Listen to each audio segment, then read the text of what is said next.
You think these are God's chosen people. This is the people of Abraham, blessed. I'm going to bless you, make you a blessing to all the nations of the earth. 10 of 12 tribes are gone forever at this point in the story. This is bad. This is not good. Now let's look at Judah, the south. Lucas. Well, the 7 tribes withstand Assyria, but eventually fall to Babylon. Yeah, so we have A, B, Assyria, Babylon, right? So Hezekiah holds off Assyria. By faith, Hezekiah and Isaiah, they hold them off. But then after the battle, they kind of ease back and they show Babylon all their stuff, and Babylon gets some ideas. And after a few, 150 years, they come in and Babylon sacks Jerusalem. That's Roman sacking Jerusalem, but it gives you the idea. Notice, okay, what happens? Judah is taken into exile in Babylon for 70 years, until Cyrus of Persia allows them to return. Okay, so while they're in Babylon, so Judah doesn't get wiped out like the northern tribes. They get taken aside. A remnant is preserved because God's not going to wipe out all of his people. He does what he did in the wilderness, where he says, I can't use these people, right? But instead of wiping them all out, I'm going to save myself a little remnant because I will fulfill my promise to Abraham. He tells David, someone will rule on your throne forever. He's talking about Christ, right? Bless all the nations of the earth. He's talking about Christ. Christ will come from Israel, no matter what. Even if there's one person left, Christ will come from Israel, and that person will be in the line of David, right? But it's like, I can't use these people. So they're in exile. Maybe they'll learn their lesson over there. So they go to Babylon. What kind of stories do you have going on in Babylon?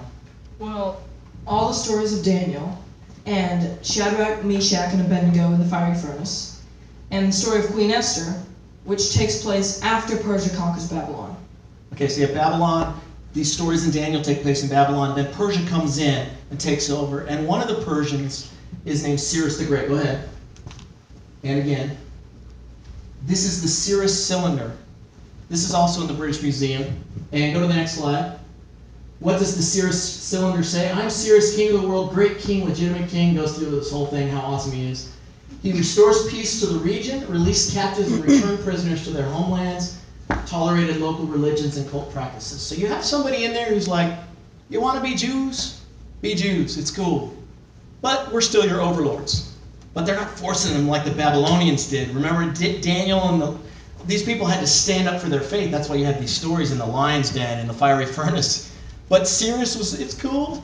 You can be Jews. Just pay me my taxes, right? And so he allows them to return. And what happens? Z.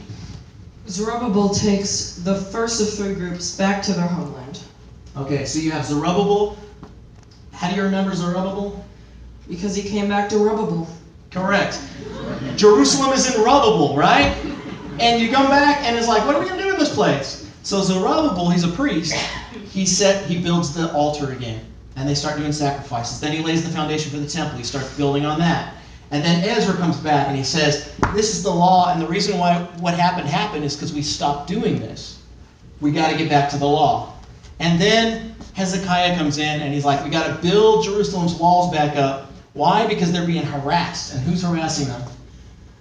The Samaritans. And who are the Samaritans? Half Israelite, half Assyrian people from the north. And they were not happy to see the Jews come back, so they tried to stop them either by law or by force. Right. So basically it says in Hezekiah, they were rebuilding the walls with a tool in one hand and a spear in the other.